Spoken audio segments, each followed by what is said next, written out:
Jadi yang pertama itu ada definisi.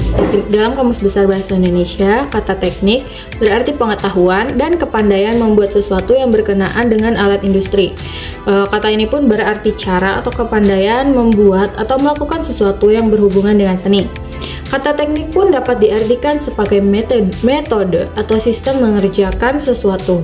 Sementara kata penyusunan berasal dari kata dasar susun. Dengan demikian, secara harfiah, teknik penyusunan dan pelaksanaan berarti proses, cara, atau perbuatan menyusun dan melaksanakan. Dalam konteks ini, proses tersebut berkaitan dengan tes hasil belajar. Nah, selanjutnya ada ciri-ciri hasil belajar yang baik. Yang pertama itu ada validitas. Validitas berbeda ya dengan valid. Kalau valid adalah kata benda yang berarti tepat, benar, sahih, dan absah. Sedangkan validitas berarti ketepatan, kebenaran, kesohihan, dan keabsahan. Syarat sebuah tes sebagai alat pengukur dikatakan valid jika tes tersebut dengan tepat, benar, sahih, dan absah dapat mengukur apa yang seharusnya diukur.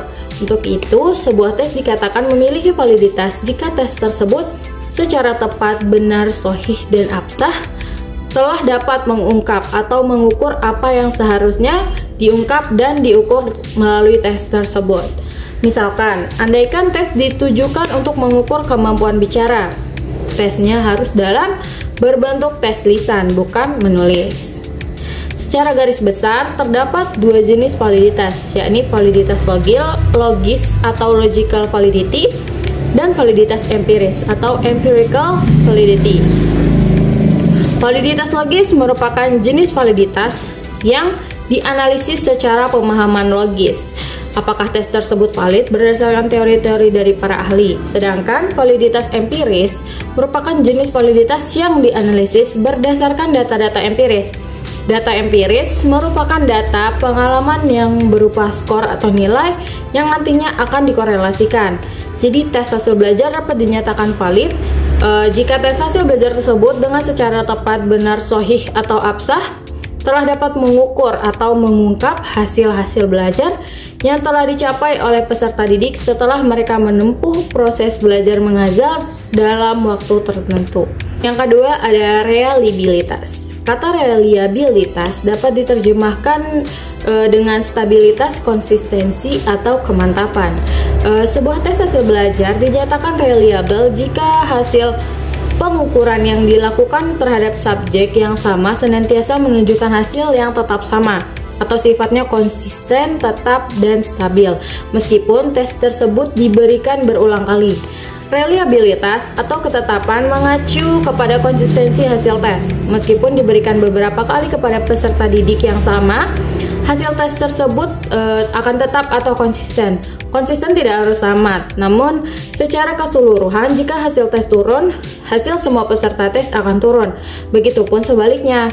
Kondisi konsisten ini diibaratkan orang yang berbicara konsisten, pembicaraan tidak akan berubah-ubah. Alhasil, pembicaraan tersebut dapat dipercaya. Begitu pula dengan konsisten dalam hal tes. Suatu tes dapat disebut reliable, tetap, atau konsisten jika tes tersebut dapat dipercaya sebagai alat ukur. Lalu selanjutnya yang ketiga itu ada objektif. Objektivitas mengacu kepada ketetapan atau konsistensi pada sistem skor yang telah ditetapkan. Objektivitas menunjukkan tidak adanya unsur pribadi yang mempengaruhi sistem skor. Jadi, hasil tes benar-benar menunjukkan kemampuan peserta tes dengan apa adanya. Sebuah tes hasil belajar dapat dikatakan sebagai tes hasil belajar yang objektif jika tes tersebut tidak ada faktor subjektif yang mempengaruhi, disusun dan dilaksanakan apa adanya.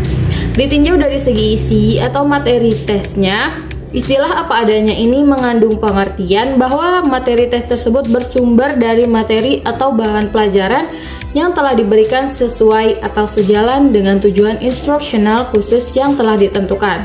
Lalu yang keempat atau yang terakhir itu ada praktis dan ekonomis.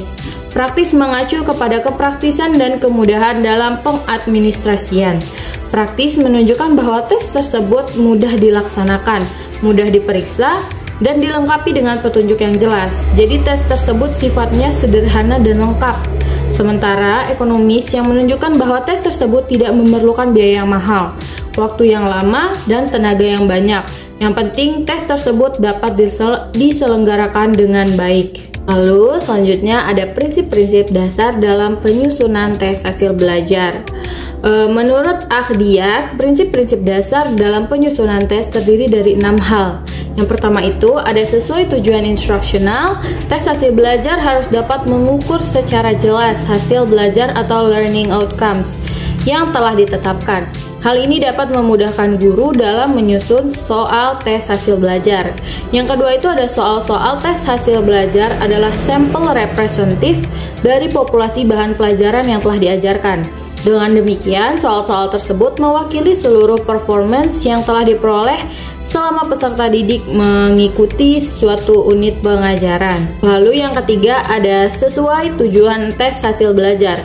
Variasi soal-soal diperlukan untuk mengukur hasil belajar yang diinginkan.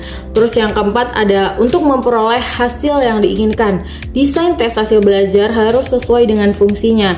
Contohnya desain tes hasil belajar yang dimaksud adalah placement test, formative test, summative test, dan diagnostic test. Yang kelima itu ada tes hasil belajar harus memiliki reliabilitas yang dapat diandalkan. Artinya, setelah tes hasil belajar itu dilaksanakan berkali-kali terhadap subjek yang sama, hasil tes tersebut selalu sama atau relatif sama. Nah, yang keenam atau yang terakhir itu ada tes hasil belajar harus dapat dijadikan instrumen yang menyajikan informasi. Informasi itu berguna untuk memperbaiki cara belajar siswa dan cara mengajar guru itu sendiri. Lalu selanjutnya ada bentuk-bentuk tes hasil belajar. Yang pertama itu ada tes hasil belajar bentuk subjektif. Tes subjektif atau uraian adalah salah satu jenis tes hasil belajar.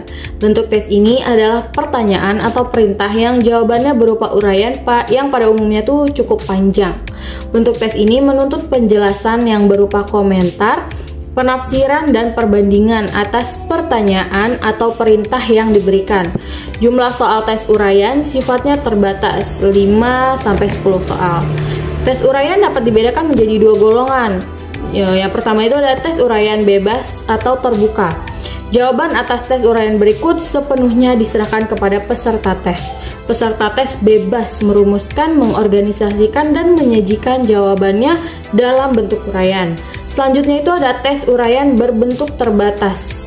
Jawaban atas tes uraian berbentuk terbatas sifatnya lebih terarah atau dibatasi.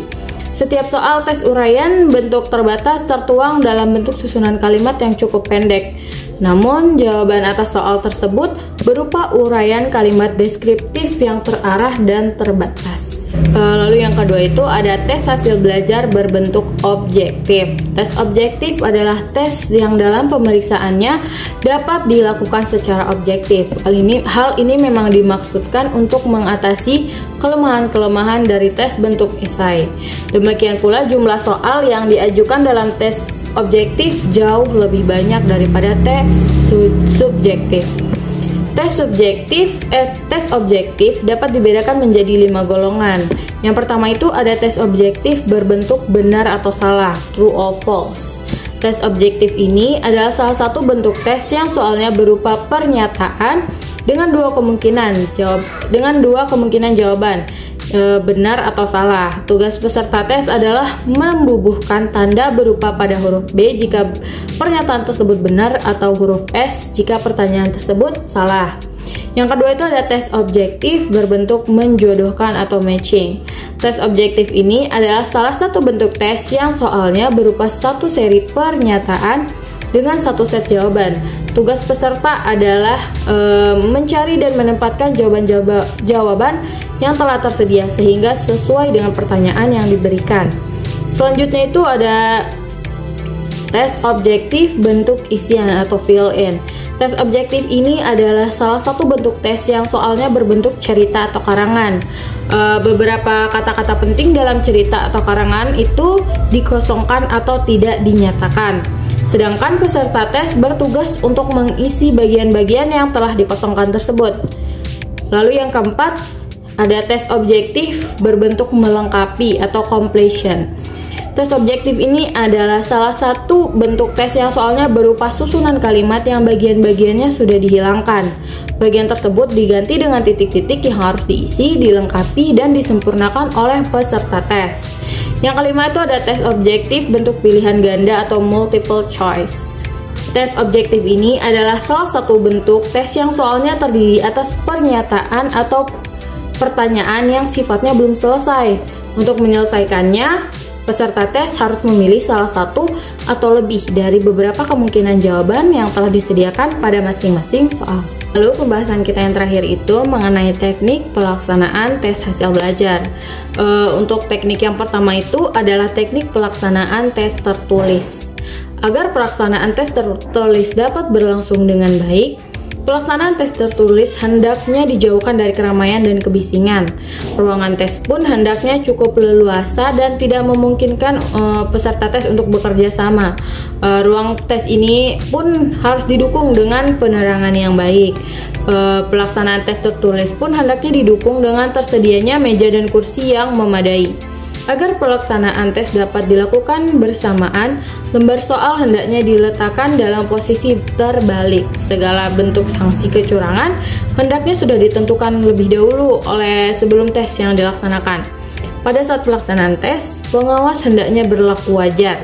Kehadiran peserta tes dibuktikan dengan daftar hadir yang ditandatangani oleh seluruh peserta tes, lengkap dengan berita acara.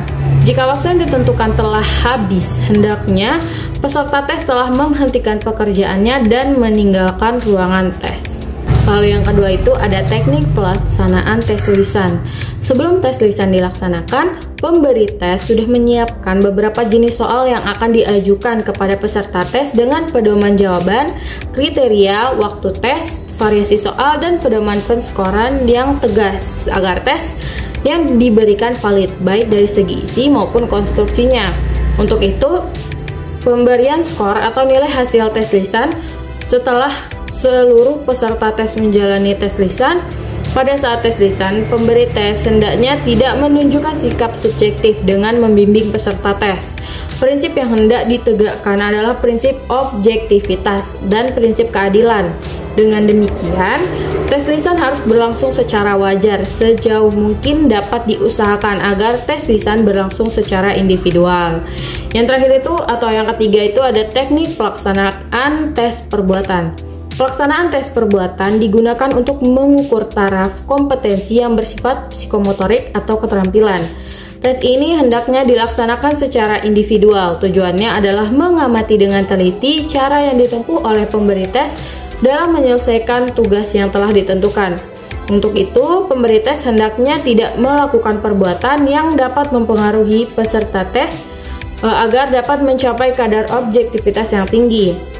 Dengan demikian, pemberi tes hendaknya menyiapkan instrumen lembar penilaian yang di dalamnya telah ditentukan kriteria penilaiannya. Oke, mungkin cukup sekian yang dapat aku sampaikan. Kurang lebihnya mohon maaf. Wassalamualaikum warahmatullahi wabarakatuh. Thank you for watching. See you.